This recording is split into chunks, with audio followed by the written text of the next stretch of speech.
Bienvenidos a IMWX, el podcast dedicado a transmitir cultura así de conocimiento amargo a nuestros derechohabientes. Hoy tengo el placer de estar acompañado por el Nintendo maníaco, el licenciado, Alan Cueva. y como historiador de videojuegos en licencia, su servidor Alejandro Torres. La orden del día es ¿quién ganó la primera guerra de consolas? Porque han habido varias, ¿no, Alan? ¿O no tenías Como nada de contexto al respecto de la esto? precuela. No, sí, claro que es un tema conocido, aunque a pesar de no ser así como que gamer, Ujú. pero yo no sabía que había varias. Ah, ok. Ok, ok. ¿Cuál Yo conocías me sé tú? de una, yo me sé la primera que supe bien es la de Xbox contra PlayStation, Ok, ok, que ok. se puso fuerte, que por ahí estaba los del Nintendo, pero no bien. Y luego ya viendo series me enteré de la de que es Neo contra PlayStation 1, Ah, ok, ok. Ajá. No pero tenías el contexto de eso, ¿verdad?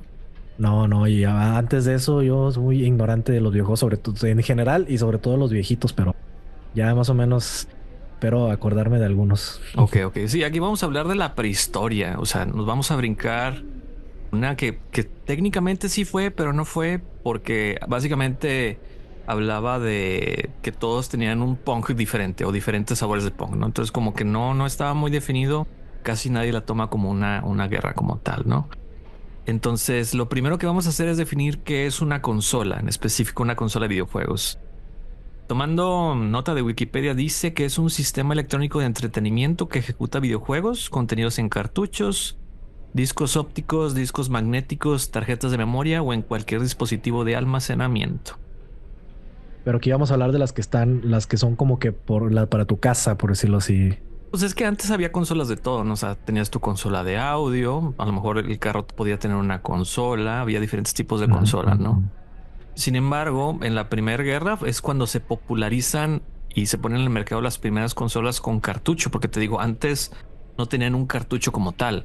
Te vendían básicamente, La eh, tarjeta. sí, o sea, el equipo que se conectaba a tu televisor y tenían, no sé, cinco o Ujú. quizás nada más un juego instalado, ¿no?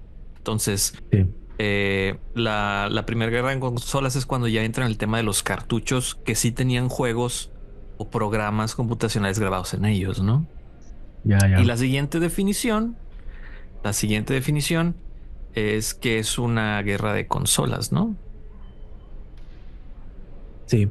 Es una competencia entre dos o más fabricantes de consolas de videojuegos para tratar de lograr mejores ventas al consumidor a Ujú, través de tecnología de consolas más avanzada, palabra clave, ujú. y una mejor selección de videojuegos y marketing general en torno a sus consolas. Bueno, a lo mejor pregunta muy específica, pero esta gente que hacía los videojuegos que tú mencionas sin cartuchos, ¿evolucionaron a hacer Uy, consolas o se los ese es comieron un tema o...? bastante interesante porque al Ah, sí. principio solamente pues el productor de la consola como tal fabricaba esos juegos, ¿no? O esos cartuchos. Ahorita lo vamos a ver. Sí.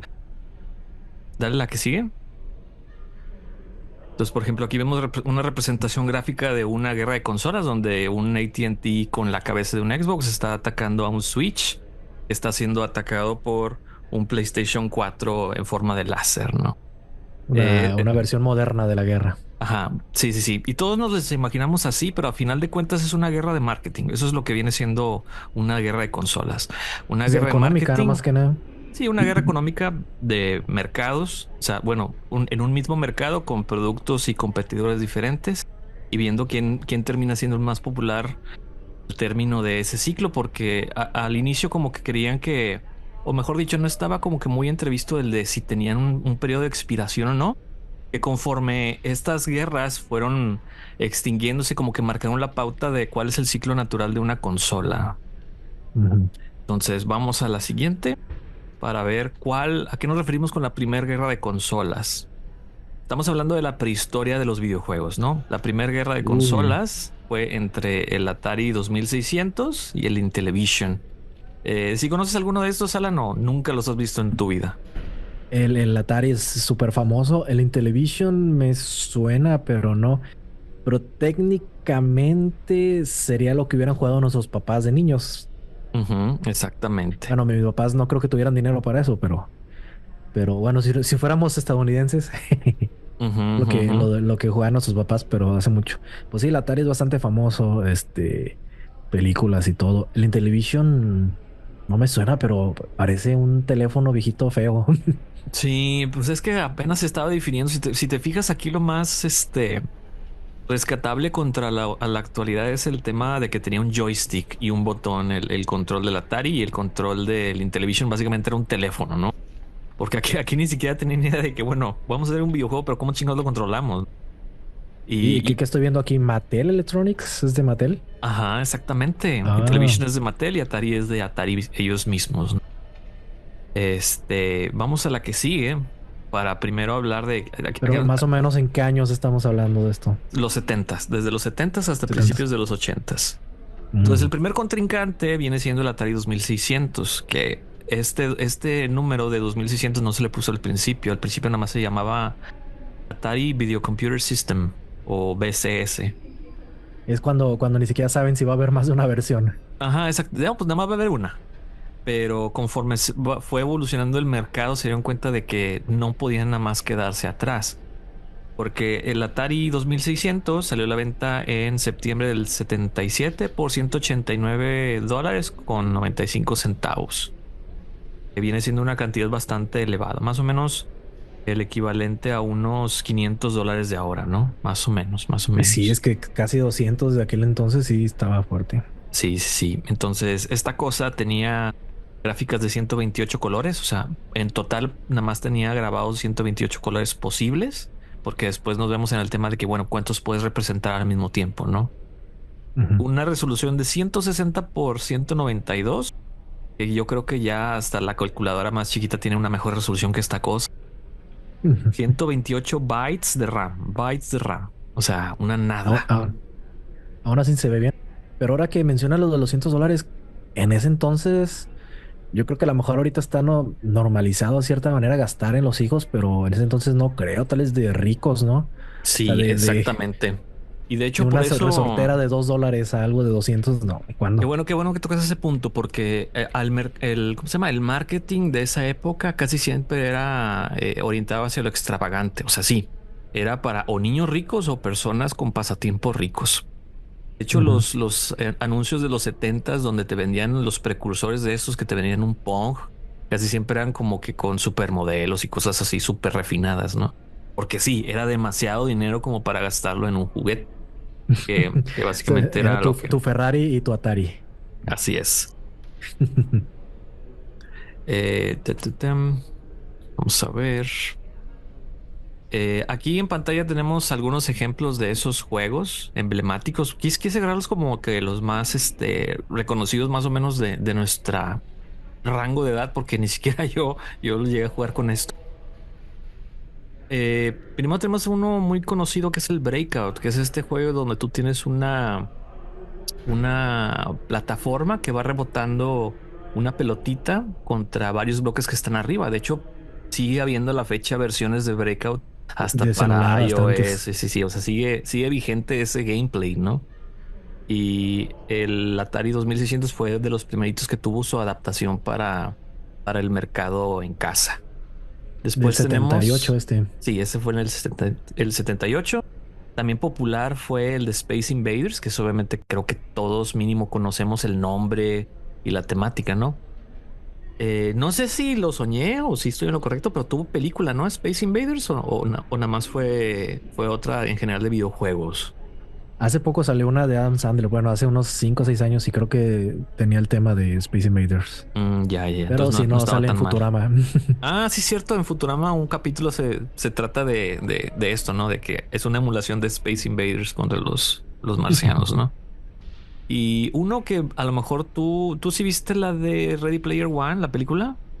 Sí, Claro, bueno, claro. Sí, sí. entonces, Esta imagen, la morada, luego me saltó de. ajá, que fue de los primeros videojuegos que tenían un Easter egg, ¿no? Porque imagínate, o sea, los cartuchos de estas cosas tenían 8 kilobytes de RAM, bueno, de memoria ROM, ¿no? ¿Los vas a gastar en poner tu nombre? Pues claro que no, porque es una lana, ¿no? Estamos hablando de la prehistoria. Y estamos también en una época donde era muy raro como que ponerle crédito a los videojuegos. O sea, a final de cuentas, como tú eres un empleado para la compañía que los programaba, pues el dueño de toda la obra intelectual era la compañía, ¿no? En esa época. Entonces, Eres este un señor, esclavo más. Sí, entonces este señor se revela un poquito contra el sistema y deja ahí su nombre, ¿no? Y nadie se dio cuenta, loco. Ajá. No, porque estaba bien curioso cómo acceder a ese. O sea, no cualquiera podía. O sea, haz de cuenta que está bien rara la historia porque sí tienen un control de calidad donde ponían a varias personas a jugar el juego, ¿no? Y como era súper específico la manera de activar esta pantalla, pues casi nadie lo detectó. O sea, ya pasó Mm. el tiempo y le dijo a sus camaradas de que, ¿quieres ver mi nombre en el videojuego? Y ya les daba el tip de cómo desbloquear esta pantalla. Les decía, oye, yo lo hice. Ah, no es cierto. Ajá, sí, básicamente, güey, sí, sí, sí, bragging Lo puedo rights. probar. Sí. Ajá, sí. Entonces, estos tres yo los considero como que los más icónicos para el Atari 2600. No quise poner Frogger porque Frogger ya se popularizó un poquito después de esta época. Ese sí lo jugué, sí lo llegué a jugar en el Atari este.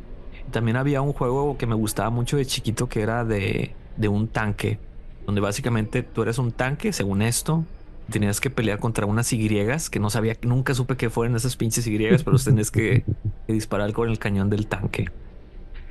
Este viene siendo Mensajes un subliminales. competidor. Sí, ¿verdad? A lo mejor por ahí va la cosa. El siguiente competidor viene siendo Intellivision, que este sí fue producido por Mattel cuando tenías todavía su rama de Electronics. Eh, decidieron más o menos entrar al juego de a los juegos de video de consola 2 años después, cuando presentan este producto en el CES de Las Vegas de 1979 y valía $275. Eh, Son 2 años después y obviamente la capacidad gráfica y de jugabilidad sí se notaban un poquito más avanzados a diferencia del Atari, ¿no? O sea, si los comparamos, sí se ve como que un poquito más animado y un poquito más de sprites diferentes en la pantalla. Igual no estoy seguro si Interlevisions es un horrible nombre o un buen nombre. Me suena a un horrible nombre, pero como que suena un poco moderno. Yo creo que Pero para la época Atari, sí, sí, sí fue eh, como que el gancho, ¿no? Porque estamos hablando de los setentas, donde todavía estaba sí. la era espacial de los gringos, donde creían que dominaban todo el espacio y cosas Mm, así, ¿no? Entonces, porque Atari es Intellivision, rápido, es como dicen catching, se te queda. ajá. Sí, sí, sí. Y Atari pues viene del juego japonés Go, ¿no? Que viene siendo una de las estrellas del tablero. Y sí, entonces 2 años que fue bastante diferencia. ¿Tenemos idea de cuánto duraban esos juegos? O sea, si duraban años en el mercado. Ah, bueno, ese Bueno, es aquí estamos viendo unos 2 años. spoiler, sí y no. Si duraban en cuanto a persistencia física, sí. En cuanto a jugabilidad y ventas, pues es debatible. No, Tienen más o menos los mismos specs que el Atari 2600. Este tiene gráficas de 16 colores simultáneos, o sea, 16 colores al mismo tiempo. ujú. Resolución de 159 por 192, o sea, por un píxel, o mejor dicho, una línea de scan de diferencia. Y sí tenía mucho más RAM, tenía 1456 bytes de RAM. Sí. Y los cartuchos superaban bastantito a la capacidad de un cartucho de Atari 2600. Los de 2600 tenían 8 kilobytes máximo y estos tenían hasta 24 kilobytes máximo, ¿no? Ahora, Pero estoy viendo los monitos aquí como que sí te da la impresión de que tiene más definición. ajá. Imagino a la gente, oh, mira mira esos puntitos, mira qué buena definición tienen. Ujú, ujú. Sí, sí, o sea, se veían muy animados para la época y obviamente estamos en los 70, o sea, todo aquí es experimental. Entonces, eh, la mayoría de los juegos de ambos competidores, pues sí se repetían, ¿no? O sea, eh, bueno, primero vamos a hablar de los que para mí tienen una importancia histórica, que salieron en Intellivision primero, que viene siendo el de Donkey Kong Jr., no el Donkey Kong Sí. normal. Obviamente aquí es cuando Nintendo todavía ni siquiera era Nintendo, ¿no? Como tal, como lo conocemos hoy en la modernidad. Pero sacó la versión de Donkey Kong Jr., que viene siendo un Donkey Kong, pero con los protagonistas invertidos, porque aquí Mario es el malo, el villano que encarceló al Ah, padre de este changuito. Y obviamente tienes que recorrer el escenario, sortear los obstáculos y lograr liberarlo. De eso se trata el juego. Es como que muy curioso que aquí en este caso Mario sea el villano, ¿no? Cuando oh, es... no, es que es un italiano. Ajá. Y el otro, no Era sé eso. si tú lo reconoces, que es Qbert, que es este animalito que tiene que recorrer estos cubos o casillas en una perspectiva isométrica. Y si se equivoca o lo El... atacan, dice groserías, que ese era como que su Ah, appeal. Por eso dicen unas letrillas ahí en la portada. no lo he jugado, pero el personaje, de hecho, creo que sale en esa película de Adam Sandler, sale como Ah, sí, el de cierto. punching bag, el de comedia, Sí, sí, sí, sí. el alivio cómico, como dicen. Así es. Y pues sí, básicamente Atari 2600 contra Intellivision, esta fue la primera guerra de consolas. Ahora que veo que dice Player uno, pues como estamos viendo, solamente tenías un control, solo era ¿cómo decir? De uno en uno, pues no puedes jugar de dos. Ujú, exactamente. O sea, haz de cuenta que era el score del player uno y luego ya le pasabas el control al otro player y ya seguía su juego, ¿no? Para ver quién sacaba más. Era el multiplayer de la época, ¿no? Era lo que tenía. Qué avanzado. Ok, bueno, entonces, ahora sí vamos a ver qué es lo que pasó con esta batalla, ¿no? Aunque la Atari 2600 fue la primera, Intellivision con esos 2 años de retraso, sí logró tener unas capacidades gráficas y de sonido un poquito mejores, ¿no? Esta última consola también decidió promocionar el producto de una forma bastante agresiva, comparando las capacidades de ambas consolas, ¿no? O sea, básicamente era el ángulo de marketing clásico donde es mejor porque tiene esto más, esto más, esto más. Sí. Se enfocaban un poquito en los juegos, pero no lo suficiente. Era más el tema del potencial gráfico que tenían ambas consolas, ¿no? Combinando todo esto con una excelente estrategia de ventas, Intellivision tenía una posibilidad realista de vencer a Atari. Pero bueno, entonces aquí en la imagen tenemos Atari, tenemos el Intellivision y tenemos un tercero que no mencionamos, que es el ColecoVision. ¿Por qué? Porque el ColecoVision llegó muy tarde a la fiesta. El resultado de la primera guerra de consolas es que no hubo ganadores. Spoiler. De hecho, el Ajá. ColecoVision se ve como una versión avanzada o sea, como la versión 2 del Intervision. O sea, son muy parecidos, Ujú, ujú, sí, demasiado sí. parecidos, demandablemente parecidos, diría yo. Exactamente, demandablemente parecidos. La diferencia es que si te fijas, el ColecoVision sí tiene sus dos controles y el otro no. Ah, cierto. Pero sí son de compañías, rivales, por así decirlo. Va a salir como ese chiste de padre de familia que dice plagio de plagio y plagio de plagio de plagio. Ajá, y ahí están los tres. O sea, plagiaron a Atari, nada más le cambiaron el control y plagiaron a Intellivision, le pusieron otro control aparte, ¿no? Ujú. Y sí, en 1983 la guerra llegó a un dramático desplome en la industria de los videojuegos y vamos a hablar específicamente de eso. El crash del 83 o también como le quiero llamar la primer posguerra, ¿no? O sea, fue este marketing brutal entre las consolas de videojuego y otros actores que ahorita vamos a ver. Y si lo vemos en esta gráfica, en los años del 83 al 86, está empinado en los tres sectores, ¿no?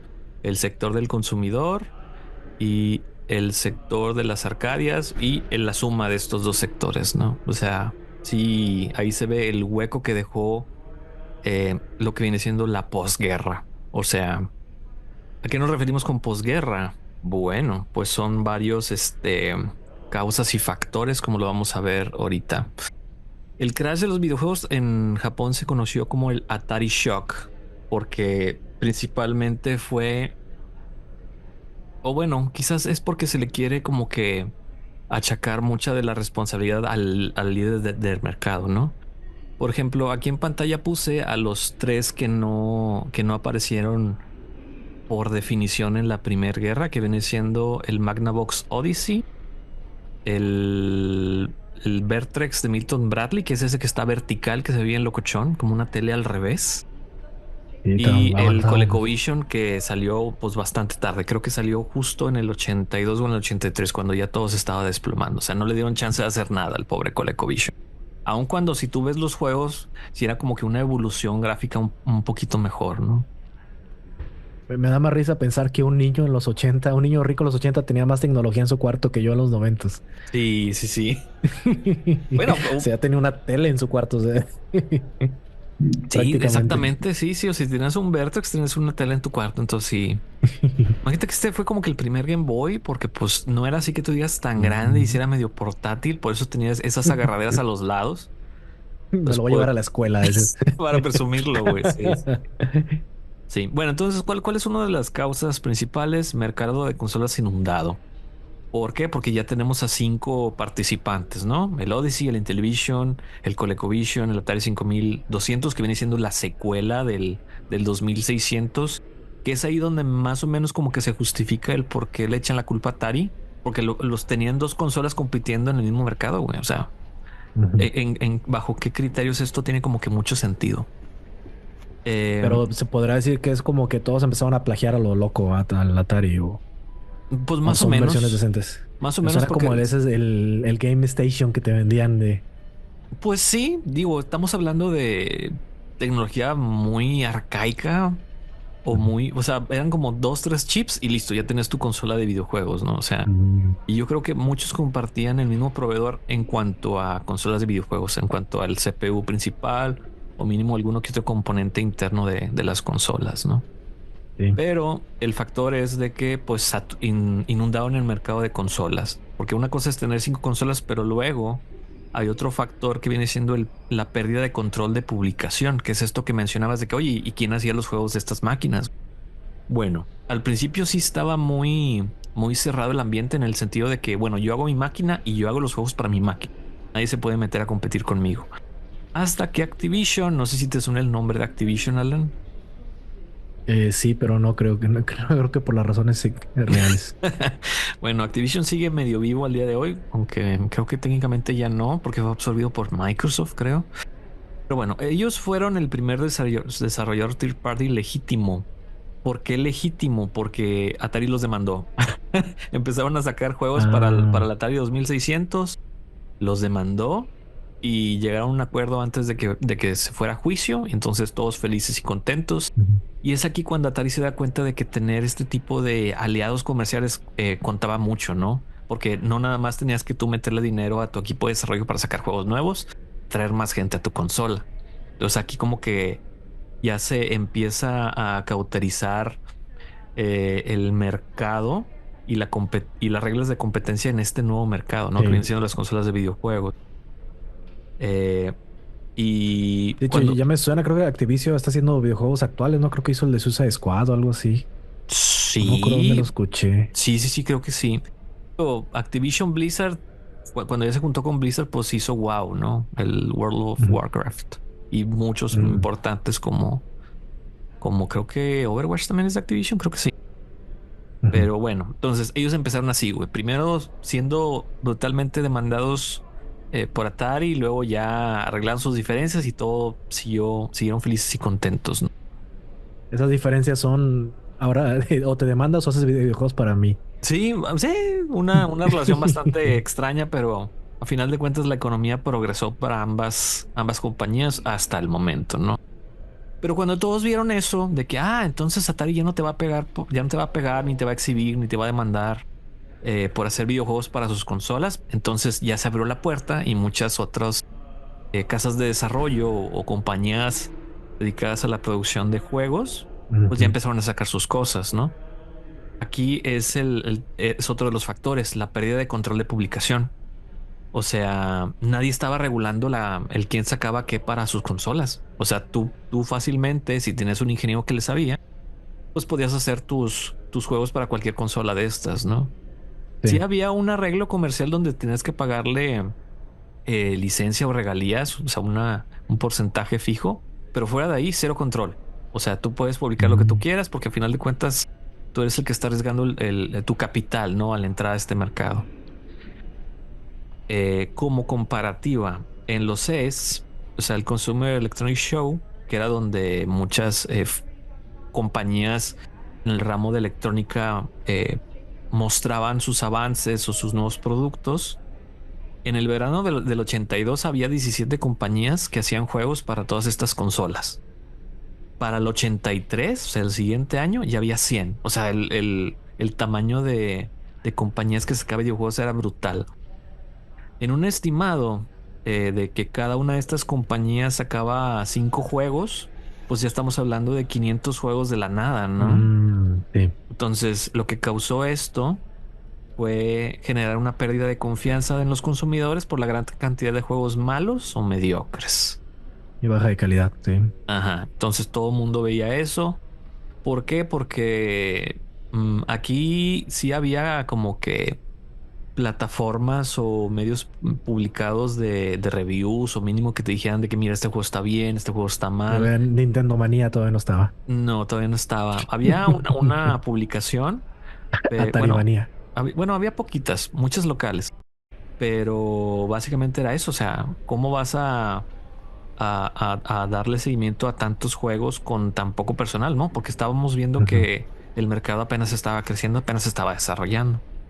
Entonces, mucha gente se quejaba de que, pues, sin review, sin saber, sin nada, ibas y comprabas un juego y, pues, como tienes 500 opciones, tienes una alta posibilidad de que te haya tocado un juego malo, ¿no? Mm.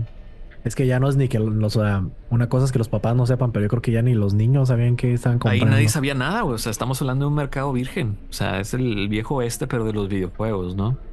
Y Sí. entonces esta saturación fue lo que pues hizo que pasaran cosas como esta que estamos viendo aquí, ¿no? Donde básicamente ya estaban liquidando el material, o sea, bajaban el Oh. precio de los cartuchos hasta $1.88. O sea, ya llévenselos, llévenselos, porque ya era demasiado inventario. O sea, creo que aquí es donde los sistemas de inventario evolucionaron para combatir este tipo de males, ¿no? Donde tienes demasiado inventario que te cuesta más tenerlo en tus almacenes un día más que rematarlo a 50 Ujú. centavos, etcétera, ¿no? De aquí Este, vino una de las leyendas, el juego de Atari de E.T. sí, sí, sí. Ahorita lo vamos a ver porque ese güey también, híjole, sí, no tiene la culpa. Yo creo que es Hizo más cambios. es un más un síntoma que un culpable por como tal, ¿no? Sí. Pero bueno, ese es el siguiente factor. Vamos a la que sigue, que viene siendo la entrada a esta competencia de las computadoras personales. Porque ¿Qué son obviamente, esos dispositivos tan modernos? ok, estamos viendo de la izquierda la IBM Personal Computer, que salió en 1982 y costaba la módica cantidad de $1,565, o sea, una millonada. Este sí era un producto para los ricos, porque imagínate sacar este a pagos, no acababas nunca, ¿no? Sí. Y del lado derecho tenemos la opción barata para la prole, que viene siendo la Sinclair Research ZX81 y costaba nada más 70 euros. O sea, la diferencia entre los dos precios es abismal, ¿no? Sí. Pero las capacidades de procesamiento sí son completamente diferentes. No tenía la misma arquitectura, me imagino. Ah, no, perdón. La que tenemos a la derecha es la Commodore 64, que es así. No sé si Mm. te suene. Ahora que estás Ujú. muy pegado allá en Irlanda, quizás No. en algún, ¿cómo se llama?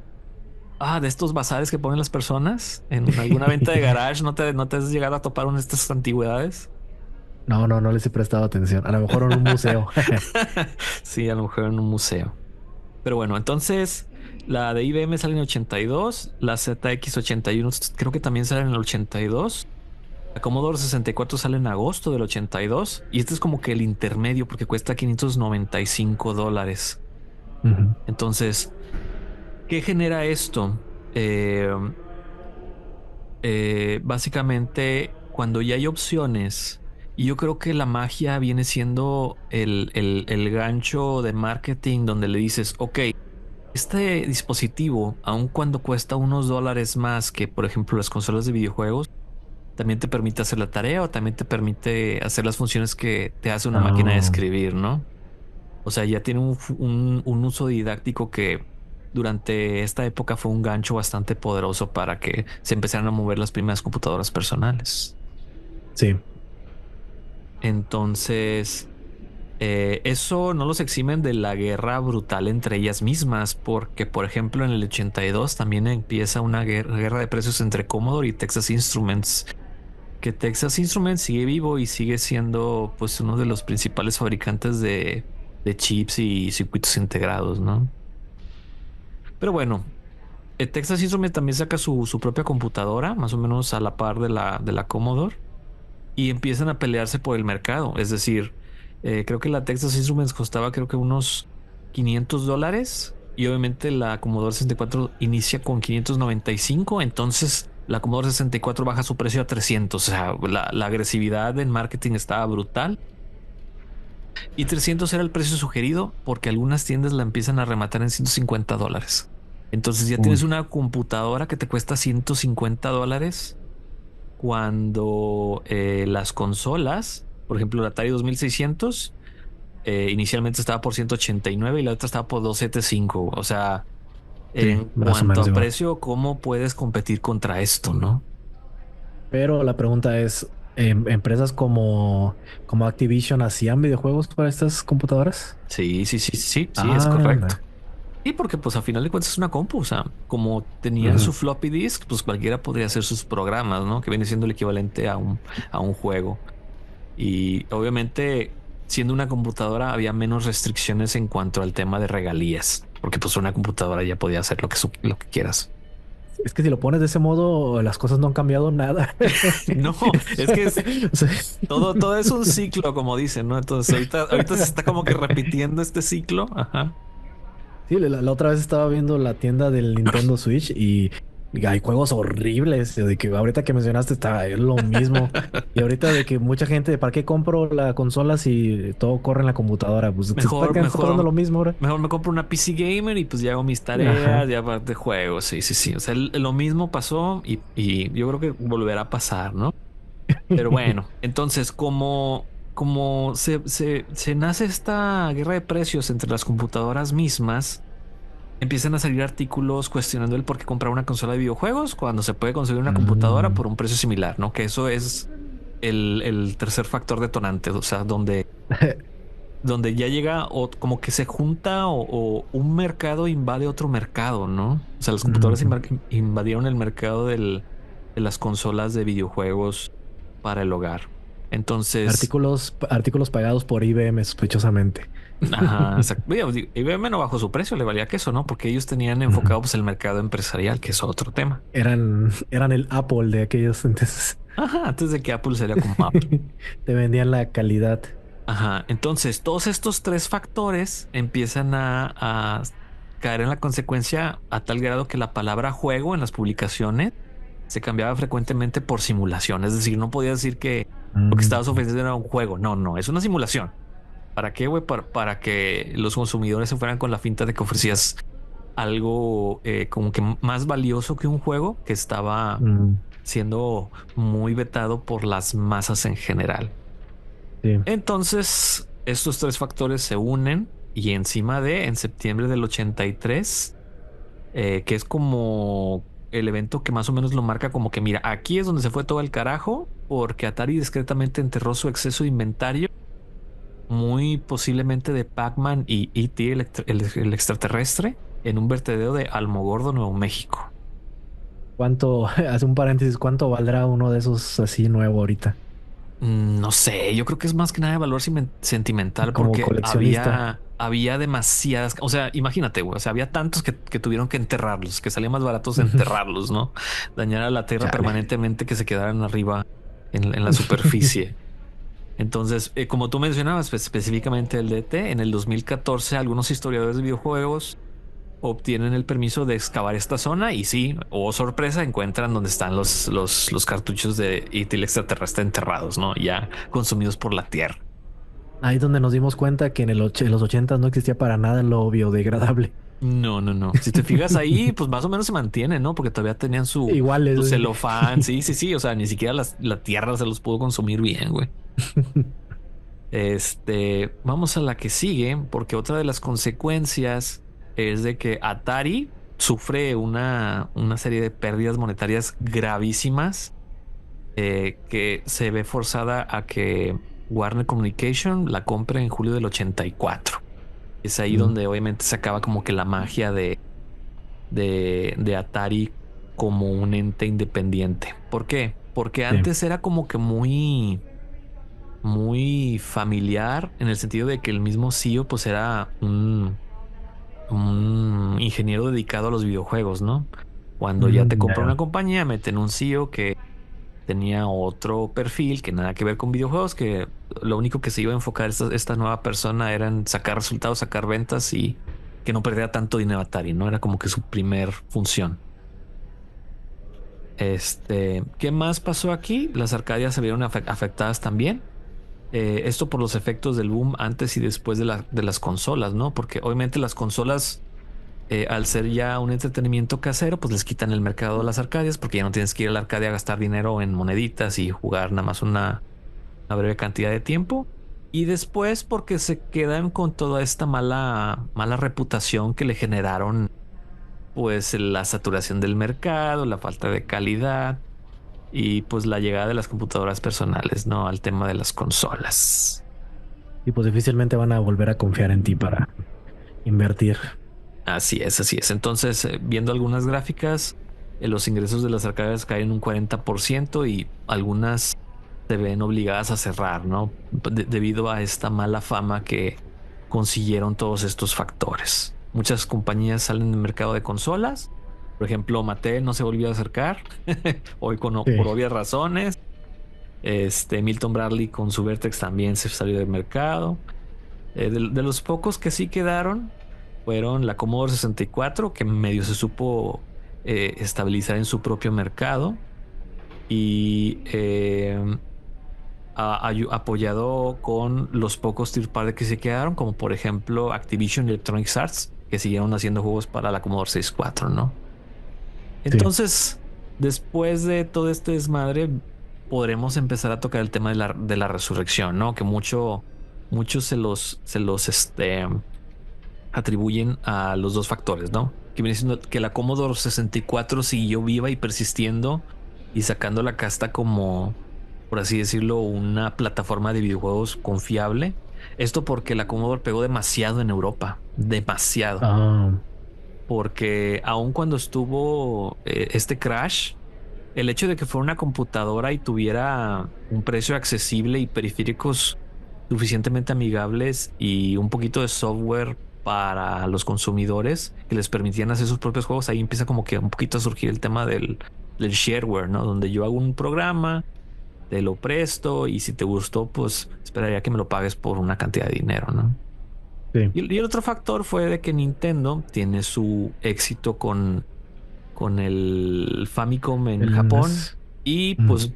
lo siguiente sería de que, oye, pues vamos a intentar replicar este éxito en Estados Unidos, ¿no? Que obviamente se pone, hay que enfrentarse pues con toda esta mala reputación que tienen los videojuegos en Estados Unidos y por eso entra al mercado con el nombre de computadora, ¿no? O sea, el Nintendo Ah, Entertainment System. O sea, es un sistema de entretenimiento, no es un videojuego, es un sistema de entretenimiento. Y había versiones donde te lo querían vender con un teclado. ¿Para qué? Para que te fueras con la finta de que no era un videojuego, era algo más que un videojuego. ¿y Porque tú crees que los niños sabían o...? me da puro pedo, güey. O sea, tú veías una pistola, tú veías el zapper de, esa mamada está genial, güey, lo quiero, güey. O habías jugado Mario Bros. Y decías, está bien genial, la quiero. Y las gráficas aparte eran nada que ver, güey. O sea, eran mucho más avanzadas que lo último que fue el Atari 5200 o el ColecoVision. O sea, nada que Sí. ver. Nada que ver. O sea, sí era un salto, no nada más de marketing y de software, sino de hardware también, ¿no? Y obviamente esto ya empezaría con la siguiente guerra de videojuegos, que ya la veremos quizás en otra ocasión, ¿no? La Eh, venganza. la venganza, exactamente. Que aquí nos quedamos como cliffhanger de qué pasó con Atari y vamos a darle la siguiente para ver un pequeño epílogo de qué pasó al final de todo esto. Recientemente me enteré que Atari compró la marca Intellivision. Uy, Entonces podemos decir que Atari ganó, o sea, le tomó cerca de 40 años, pero al final sí le ganó a Intellivision. pero ¿por qué? ¿Qué compró? ¿Qué licencias o qué No, la, la- ganaba? la- la pura marca, o sea, el puro nombre. O sea, para ellos El poder orgullo. sacar. Ajá, sí, exactamente. Yo creo que no tardan en sacar alguno de estos como que consolas retrocompatibles que nada más le conectas al HDMI y ya puedes jugar, ¿no? Como las de Va a Atari. sacar su Marvel versus Capcom, pero Atari versus Intellivision o algo así. Sí, yo creo que va a estar medio cochino, ¿no? Para los fans de Intellivision, ver un Intellivision chiquito, moderno, pero con el logo de Atari al lado, güey. Va a ser muy interesante. Como el NES que sacaron los de Nintendo hace poco. Ándale, Bueno, muy, hace como muy, 5 años. muy similar a ese caso, ¿no? Entonces, Ah, pues, conclusiones, Alan, ¿qué aprendiste de todo esto? De que la vamos historia se como te... repite. Y se repite y... O no sé, o ha avanzado mucho la tecnología, pero las personas seguimos igual de idiotas. O el marketing sigue Porque, funcionando muy bien, ¿no? Porque casi siempre es el mismo marketing que usaban o muy, muy parecido. pues sí, pero los problemas siguen siendo los mismos porque, pues yo, a mí me haría más sentido que buscaras compañías que te hicieran videojuegos, pero a la mera hora, luego una vez estuve viendo videos de que también luego tienen problemas de que estas empresas, al querer hacerlos como que multiplataforma, no están explotando tu consola. Entonces, por eso el Sony saca el Spider-Man porque saben que explota su consola y es hecho por ellos. Nintendo hace todo por ellos. Entonces, como que sí, como que seguimos igual de que tienes que usar otras compañías, pero al mismo tiempo no puedes dejarles todo. Y pues estás a duda de que por qué la lap, por qué la computadora, porque siempre está ese chiste, ¿no? De que, la guerra de consolas, yo tengo mi computadora y con, con mi Windows XP corriendo Ajá, sí. Que tú el Age of esperarías Empire. que fuera algo moderno, ¿no? El hecho de que como que se vea una opción más atractiva al tener pues una PC gamer. Pero pues, si te Ujú. fijas desde acá ya existían las PC gamer, ¿no? O sea, eran súper Sí, escuetas y no pues fue tienen el casi, mismo. casi fue al mismo tiempo, ¿no? Ajá, Casi sí, o fue la sea, primera función de una computadora. fueron 2 años, güey. O sea, haz de cuenta que entraron y la manera en la que se quisieron meter al mercado en general fue a través de los videojuegos, ¿no? Fue una Ujú, estrategia bastante curiosa el que empezaron a competir por ahí también. Le dejaron el mercado empresarial a IBM, básicamente. ujú. Pues sí, me da la impresión de que no hemos evolucionado mucho, aunque bueno, yo diría que a lo mejor los portátiles, los Ujú. consolas portátiles sí han evolucionado mucho, pero luego me pongo a pensar de que pues, ya es que el PlayStation como que quiso sacar que puede hacer más cosas con el PlayStation. Creo que te puedas meter a Netflix y podrías poner tus Blu-rays y cosas por el estilo, pero no estoy tan seguro que funcionara eso, pero como para, al contrario, querer hacer la consola más computadora en lugar de... Pues sí, no, o sea, por ejemplo, esa necesidad de hacerlo todo a la consola medio tiene sentido porque Ujú, partimos de la evolución de que tú tenías sí o sí una consola. Por ejemplo, antes de las consolas de videojuegos tenías una beta o una VHS o algo muy similar, ¿no? sí. Ahí, ¿para qué? Para obviamente consumir entretenimiento en forma de video. Entonces, ese de que, necesito cubrir esa necesidad también, lo que posicionó al PlayStation 2 a, ¿sabes qué? Yo también quiero ser un reproductor de DVD. Y con esa decisión, creo que muchos concuerdan en que con esa ganó esa guerra de consolas, ¿no? Nada más Sí, por pues es tener que el ya te reproductor ahorrabas, DVD. te ahorrabas un dispositivo en la casa. Ajá, te ahorrabas un dispositivo que en su época inicial pues valía demasiado dinero. O sea, el reproductor DVD más barato cuando salió el PlayStation 2 era el PlayStation 2. Ujú. Ujú, ujú. Entonces suena bastante curioso ver cómo pues no existía nada en ese entonces, o sea, venían de cero, de prueba y afloja, y pues aparente que les fue bien hasta que murieron. Ujú, ujú. Tú, por ejemplo, ¿cuál fue la primera consola o la más viejita que jugaste, güey? ¿Si fue alguna No, Atari o algo pues, así? ¿O fue un Nintendo? no, de hecho, creo que el PlayStation, pero es que también llegué a jugar el 64, ni sé cuál fue primero, ya no me acuerdo. PlayStation Uy, salió estoy al primero. mismo tiempo. Llegué a jugar el PlayStation y el 64 y creo que fue los primeros que iba a jugar. Y pues de repente en la casa ya van como esas consolas que tú dices que no son consolas, que es como que tienen el videojuego integrado. Sí, las que parecen un PlayStation, pero le abres y tiene como que espacio para un cartucho en lugar de un Sí. CD, ¿no? A mí me tocó más las que son como un cuadrito y tienen el joystick y ya nada más lo conectas en la Ya, computadora. ya. Las que vendían Pero los en juegos estaban, Walmart o cosas así, ujú, ¿no? Sí, ya, ya. pero los juegos estaban horribles y nada más era por querer fingir a tener algo de eso. Sí, yo creo que Pero era sí, pues es más que nostalgia lo que vendía ese tipo de cosas. igual creo, digo, no estoy seguro de esto, pero me suena más como te decía, está muy caro. Esto es como para ricos. O se me ocurre algún papá que fuera electrónico, que subiera de electrónica o algo que dije, hijo, te voy a comprar esto. Así como que veo muy difícil que un papá, un CEO de una empresa de chocolates o algo diga, le voy a comprar a mi hijo el videojuego que está de moda. No Como que sé, porque haz de cuenta que, bueno, quiero pensar, güey, o sea, posicionándonos en esa época, el símbolo de estatus más alto en cuanto a tecnología electrónica eran estas cosas, güey, o sea, el sí. equivalente a un iPhone. O sea, ahorita el iPhone es, mira, tengo esto y tengo un estatus Ujú. social o mínimo, si alguien sabe. o escucha que yo tengo ese aparato electrónico, sabe que tengo pues una calidad de vida superior a la de la competencia, ¿no? Se supone, se supone. Quiero Pues pensar que mi como tío que tiene cumplía una, esa, yo creo pensar que como el, que cumplía esa función, ¿no? De que mira, tengo estatus porque tengo un Atari 2600 y tú no, pobre. sí, no, en mi casa yo tengo un IBM, decían, bueno, ¿verdad? Ándale, ese era como que el top, ¿no? De que, ay, güey, tengo una bien. Y no falta el de que no, es demasiado hardware para ti, es demasiado hardware para tener una casa, Ajá, exactamente, exactamente. demasiado poder. Ay, Pues güey. sí, sí, suena interesante que nostalgia con los juegos estos viejitos. Ajá, sí. Y como te mencionaba fuera del aire, pues esta es la primera registrada, ¿no? Porque obviamente hay muchas más guerras y cada una tiene su drama con diferente saborcito. Sí, los historiadores de los videojuegos. Así es, así es. Bueno, esperemos que les haya gustado esta transmisión sin sentido. Pueden encontrar más programas de este instituto en nuestro canal de YouTube, en Spotify y en nuestra página imwx.wtf o what the fuck. Recuerden darse de alta en nuestras redes sociales como Derecho Ambientes y pónganos en los comentarios si conocen a alguien que haya tenido alguna de estas consolas como el Atari 2600 o alguna de esas gringas, que yo creo que no nos tocó las demás porque eran demasiado gringas. Creo que Atari tenía un acuerdo con Sears y como teníamos Sears aquí, a lo mejor ahí se armó la línea de distribución.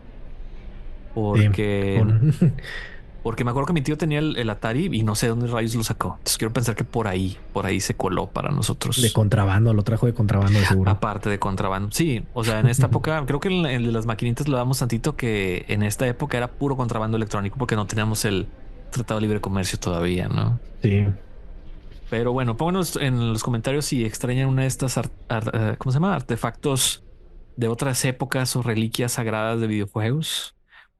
¿Tienen alguna favorita o alguna otra recomendación? También ahí nos la ponen. Bueno, yo creo que ya es todo, Alan, ¿no? sí. Bueno, hasta luego. No es cierto.